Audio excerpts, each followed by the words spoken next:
Hello అండి అందరికీ. నిన్న జనసేన కార్యకర్తలు మచిలీపట్నంలో ఒక ఆర్ఎంపీ డాక్టర్ మీద దాడి చేసిన విషయం మనందరం చూసినాం.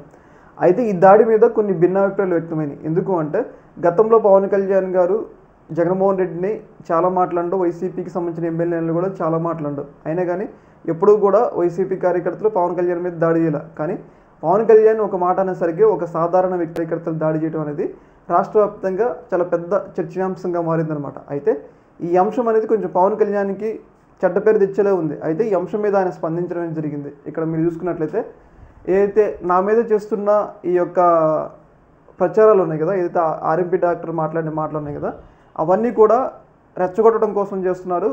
జనసేన కార్యకర్తలు ఆచితూచి స్పందించండి, ఏదైనా ఉంటే చట్టబద్ధంగా చేసుకోండి, చట్టబద్ధంగా చర్యలు తీసుకోండి, కానీ ఇలా దాడి చేయొద్దు అనే విధంగా ఆయన ఒక పోస్ట్ చేయడం జరిగింది.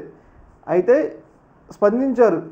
ఎలా అంటే ఇది అంతా కూడా రెచ్చగొట్టేలాగా చేస్తున్నారు, కులాల మధ్య రెచ్చగొట్టేలా చేస్తున్నారు, స్పందించడం జరిగింది. అయితే మీరు చూసుకున్నట్లయితే ఏదైతే రీసెంట్గా ఒక సినిమా రిలీజ్ అయింది, ఏదైతే సోషల్ మీడియాలో క్యాంపెయినింగ్ చేస్తుంటే మీరు కూడా తిప్పి కొట్టండి అన్నారు కదా, అట్లా ఆ పిలుపునివ్వటం వల్ల ఇప్పుడు ఆర్ఎంపీ డాక్టర్ మీద ఇట్లా కొట్టారు అన్నట్లుగా వైసీపీ అంటే పవన్ కళ్యాణ్ పిలుపునివ్వటం వల్లే ఏదే జనసేన కార్యకర్తలు తీవ్రస్థాయిలో దాడి చేశారు అన్నట్లుగా వైసీపీ అయితే ఆరోపిస్తుంది అనమాట.